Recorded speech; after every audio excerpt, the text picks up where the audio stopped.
Welcome to Be Less Stupid. I'm your host, John Hotchkiss. If you enjoyed this program, please share it with your friends on social media. Of all of the shitstorms Orange Mothra has unleashed, from the near-nuclear war with North Korea, to his xenophobic Muslim ban, to playing grab-ass with Nazis and white supremacists, the most crippling to America's future is the unprecedented 2016 attack on our election systems and his ordering of, his condoning of, or his association with it.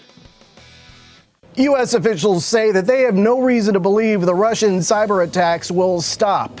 In September 2017, Homeland Security told election officials in 21 states that Russian hackers targeted their voting systems prior to the 2016 election.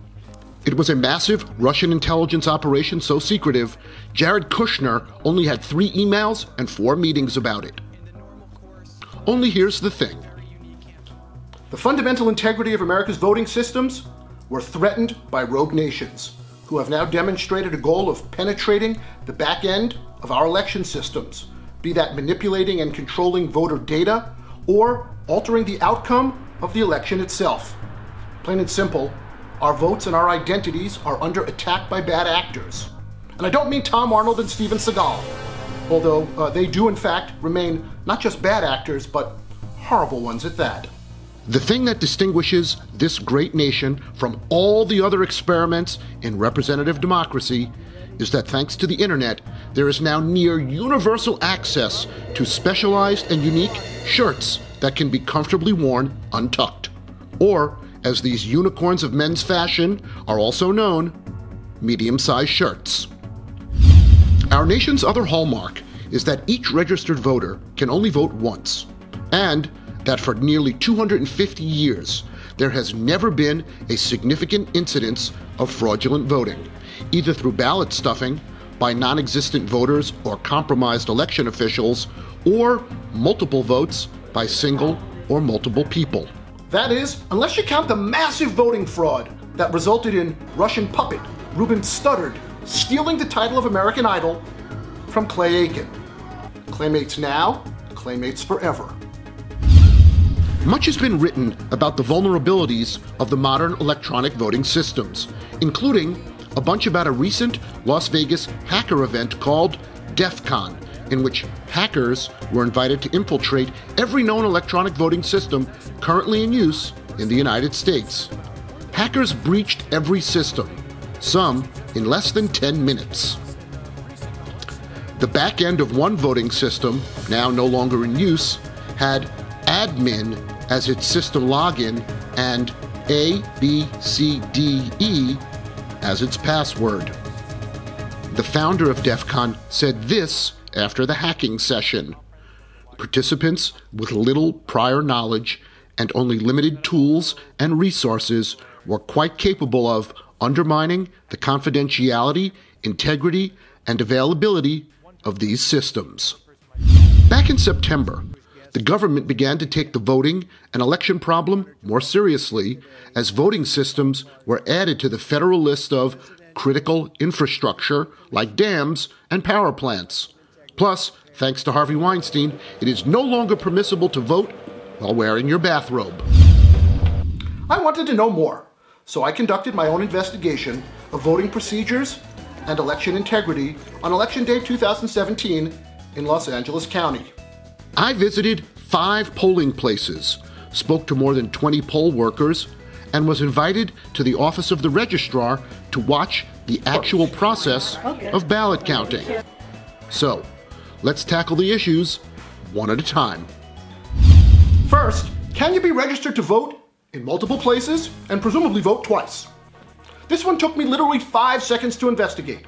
I live in Los Angeles, and for 20 years after my father votes, he calls to tell me that I am also registered to vote at his precinct in New York.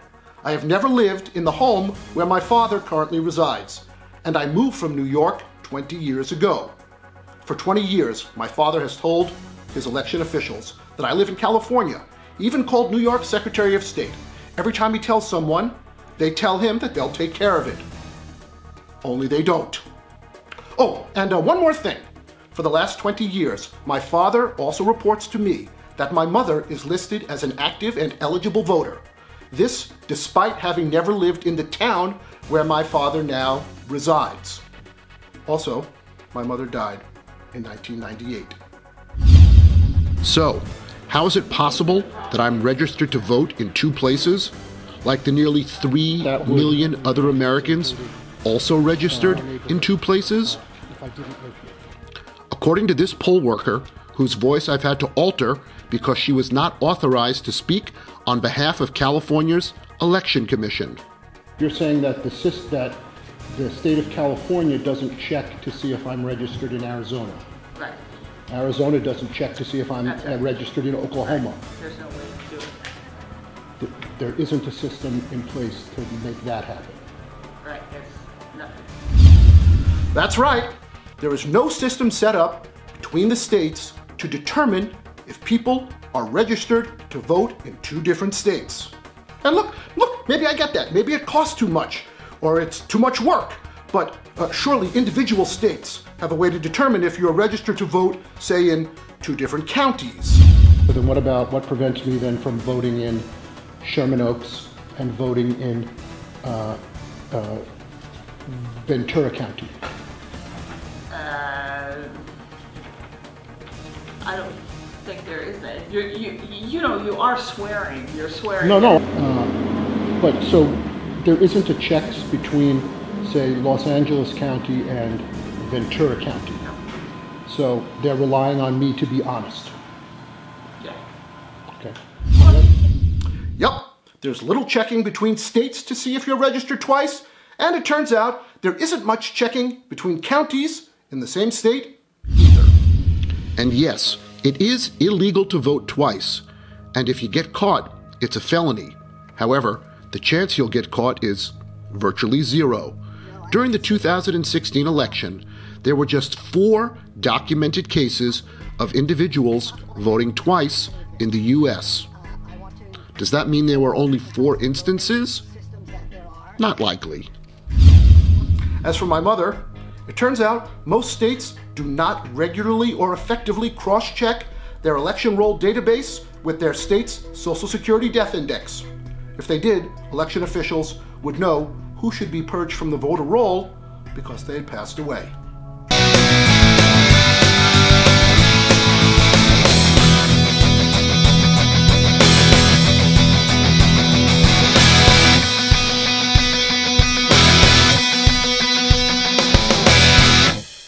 Being registered in two places isn't the only way to vote twice, or even more than that. And this brings us to the second voting issue. In 19 states, voters are not required to present ID to a poll worker in order to cast their ballot. Every time voter fraud occurs, it cancels out the vote of a lawful citizen and undermines democracy. Can't let that happen. Here's how the election worker explained it to me. People don't have to show any sort of ID when they come here, right? In fact, they are adamant this time about us not allowing them to show us their ID as a new voter. What about a regular voter? Do I have to show, if let's say I live in your town, and I say, my name's Bob Johnson, I'm here to vote. You trust that I'm Bob Johnson? That's correct. We're not allowed And the one ahead is anymore. Pretty amazing, right? In nearly half the country, the integrity of our voting systems mirrors the admonition that actresses were given by their agents when setting up a meeting with Harvey Weinstein. Trust me, nothing bad is going to happen. And California makes it especially easy to steal someone's identity and to know who votes, because in California elections, officials intentionally leave a copy of the voter roll, which includes people's names, address, and phone number, right in front of the polling place for anyone to flip through or photograph, as I did. I wanted to see how easy it would be to steal someone's identity, pretend to be them, and vote in a precinct where I am not registered. In other words, to commit voter fraud. Here's what happened. So, I walked up to this California polling place, tried to remain calm. I spotted the voter roll, scanned the list for a name, saw one that said Stacy. Then I realized I needed a guy's name. a handsome guy with a yacht, you know, so it would be believable. And so I committed this handsome yacht guy's name to memory, and then I went inside to commit voter fraud. Now, just before I opened my mouth to the poll worker, I stopped. Why? Because I'm a wuss. And voter fraud is a felony. And I'm not built for prison. 3 squares a day just doesn't cut it. I like a midday snack and a couple of handfuls of Doritos around 5. And I gotta say, if I'm being honest, I also like Doritos around 5:30 and also around 6. Sometimes before bed. Okay, not sometimes. Most times. So, you're probably asking yourself, how often does this voter fraud thing happen? Do we have any evidence of it happening? And does John really own a yacht? The truth is, there's not much evidence of widespread in-person voter fraud. Or if it is happening, it's not happening on a scale so wide that it could affect the outcome of a national election. However, and this is where we have to pause. It is not necessary for bad actors to actually change the result of an election in order to undermine American voters' faith in our election process. All the Russians really have to do is make us think that election outcomes aren't fair, because that would lead to, as Bill Murray might say, a human sacrifices, dogs and cats living together, and mass hysteria. Human sacrifice, dogs and cats living together, mass hysteria.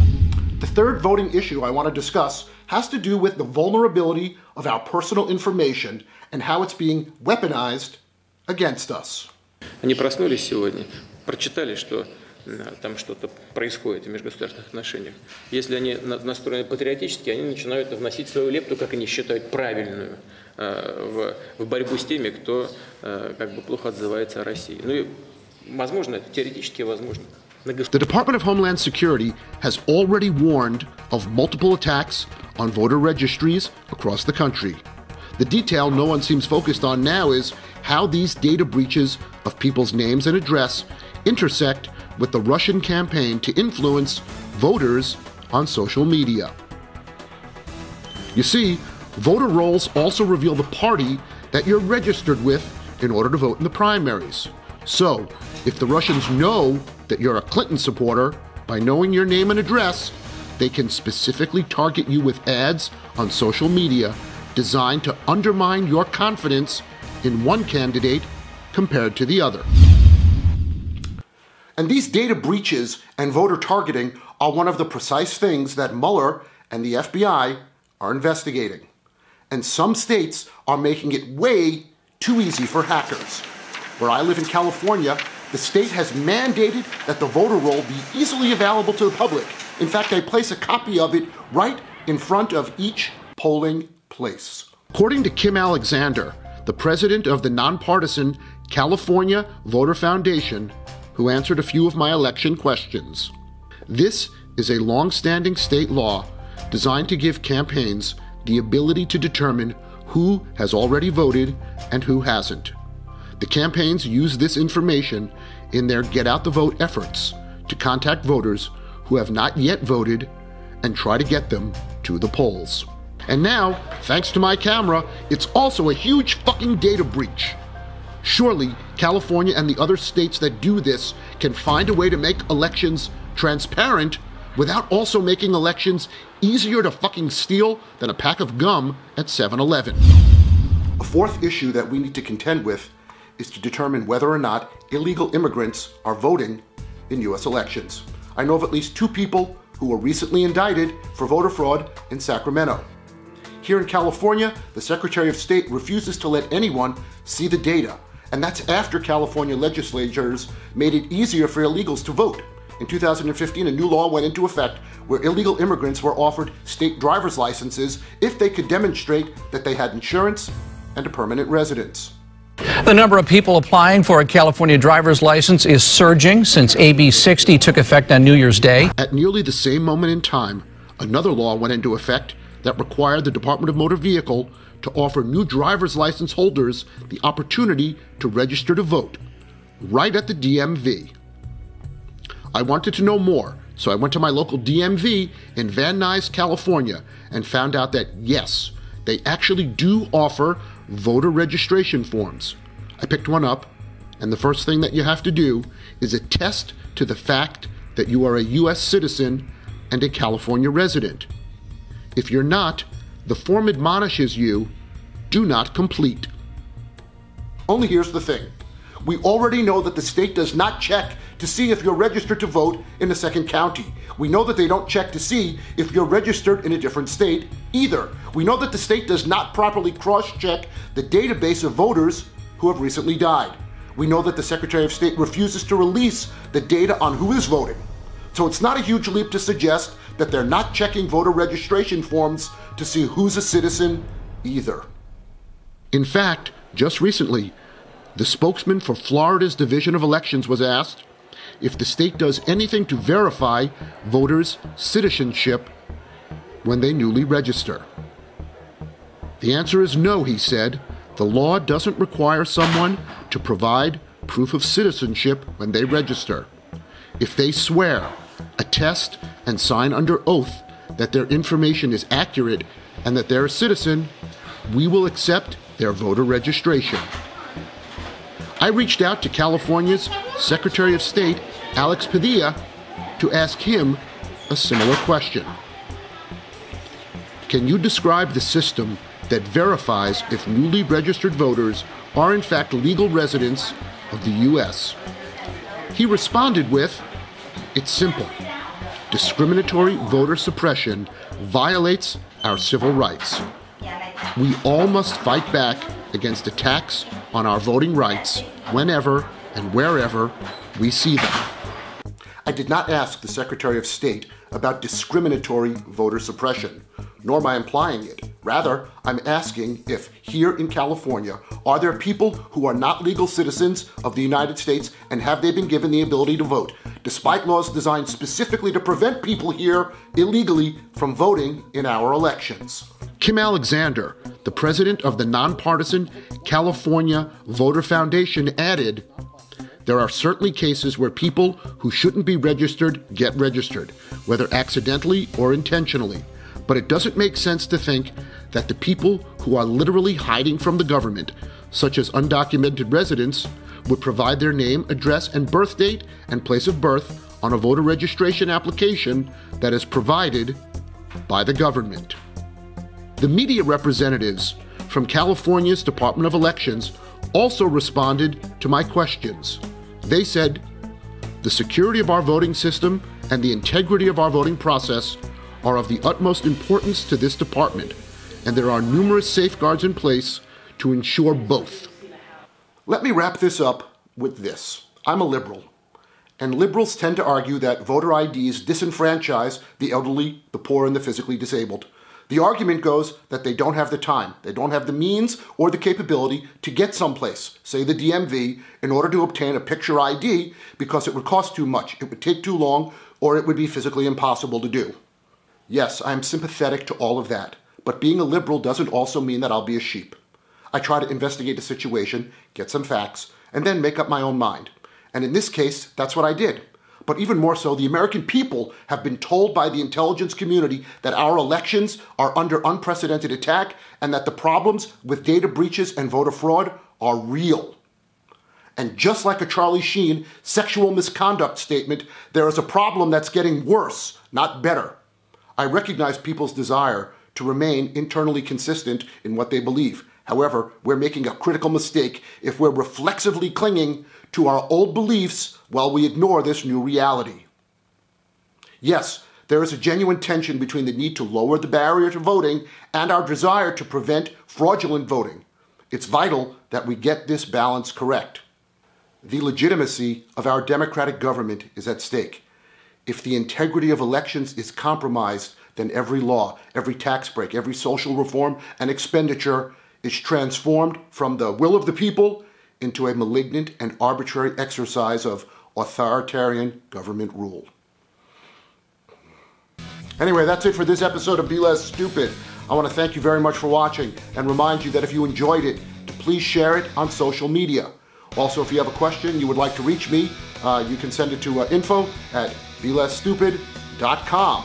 Also, like our Facebook page at facebook.com/factbox.dot TV. Anyway, I'm John Hotchkiss. I want to say thank you again for watching, and I'll see you next time on Be Less Stupid.